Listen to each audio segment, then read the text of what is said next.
Hi ಎಲ್ರಿಗೂ ನಮಸ್ಕಾರ, welcome back to my channel.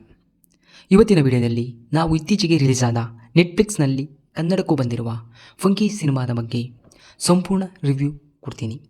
Logic ಇಲ್ಲದ ಕಾಮಿಡಿ ಸಿನಿಮಾಗಳನ್ನು ಇಷ್ಟಪಡುವವರಿಗೆ ಈ ವಿಡಿಯೋ ಖಂಡಿತ ಇಷ್ಟ ಆಗುತ್ತದೆ. ಬನ್ನಿ ರಿವ್ಯೂ ಕಡೆ ಹೋಗೋಣ. ಇನ್ನು ಸಿನಿಮಾದ ಕಥೆ ಏನೆಂದರೆ, ಈ ಸಿನಿಮಾದ ಕಥೆ ಶುರುವಾಗುವುದು ಕೋಮಲ್ ಪಾತ್ರದಲ್ಲಿ ನಟಿಸಿರುವ ವಿಶ್ವಕ್ಸೇನ್ ಅನ್ನೋ ಯುವಕನಿಂದ.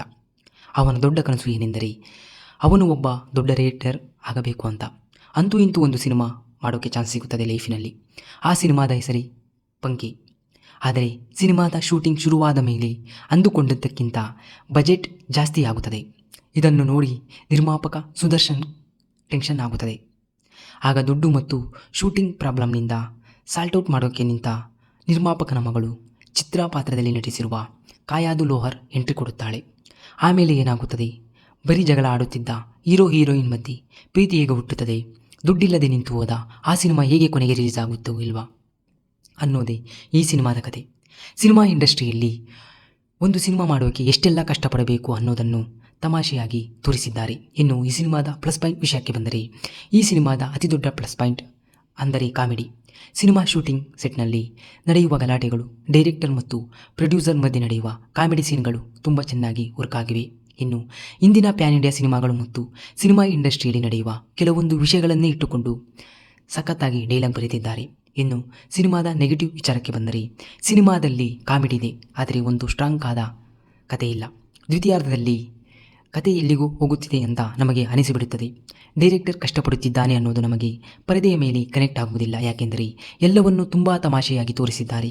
ಹಾಗಾಗಿ ಎಮೋಷನಲ್ ಸೀನ್ಗಳು ಅಷ್ಟು ವರ್ಕ್ ಆಗಿಲ್ಲ. ಇನ್ನು ಮ್ಯೂಸಿಕ್ ಇದೊಂದು ರೊಮ್ಯಾಂಟಿಕ್ ಕಾಮಿಡಿ ಸಿನಿಮಾಗೆ ಹಾಡುಗಳು ಮತ್ತು ಬ್ಯಾಕ್ಗ್ರೌಂಡ್ ಮ್ಯೂಸಿಕ್ ಅಷ್ಟು ಚೆನ್ನಾಗಿರಬೇಕಿತ್ತು, ಆದರೆ ಅದು ಇಲ್ಲಿ ಮಿಸ್ ಆಗಿದೆ. ಇನ್ನು ಕ್ಯಾಸ್ಟ್ ಅಂಡ್ ಕ್ಯಾರೆಕ್ಟರ್ ಪರ್ಫಾರ್ಮೆನ್ಸ್ ವಿಷಯಕ್ಕೆ ಬಂದರೆ, ವಿಶ್ವಕ್ಸೇನ್ ಪಾತ್ರದಲ್ಲಿ ಕೋಮಲ್ ಒಬ್ಬ ಕನ್ಫ್ಯೂಸ್, ಡೈರೆಕ್ಟರ್ ಪಾತ್ರದಲ್ಲಿ ವಿಶ್ವಕ್ಸೇನ್ ಅವರ ಆ್ಯಕ್ಟಿಂಗ್ ತುಂಬ ನ್ಯಾಚುರಲ್ ಆಗಿ ಇಲ್ಲ.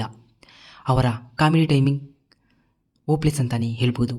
ಇನ್ನು ಕಾಯಾದು ಲೋಹರ್ ಪಾತ್ರದಲ್ಲಿ ಚಿತ್ರಾ, ಹೀರೋಯಿನ್ ಆಗಿ ಕಾಯಾದು ಲೋಹರ್ ನೋಡೋಕ್ಕೆ ತುಂಬ ಮುದ್ದಾಗಿ ಕಾಣುತ್ತಾರೆ. ಹೀರೋ ಮತ್ತು ಇವರ ಮಧ್ಯೆ ಬರುವ ಕೆಮಿಸ್ಟ್ರಿ ಅಷ್ಟು ವರ್ಕ್ ಆಗಿಲ್ಲ ಅಂತಲೇ ಹೇಳ್ತೀನಿ. ಇನ್ನು ಪೋಷಕ ನಟರು ಪಾತ್ರದಲ್ಲಿ ನರೇಶ್, VTV ಗಣೇಶ್ ಮತ್ತು ಸಂಪತ್ ರಾಜ್ ಅವರ ಕಾಮಿಡಿ ಸೀನ್ಗಳು ಸಿನಿಮಾದಲ್ಲಿ ತುಂಬ ಚೆನ್ನಾಗಿ ಮೂಡಿಬಂದಿವೆ ಅಂತಲೇ ಹೇಳ್ತೀನಿ.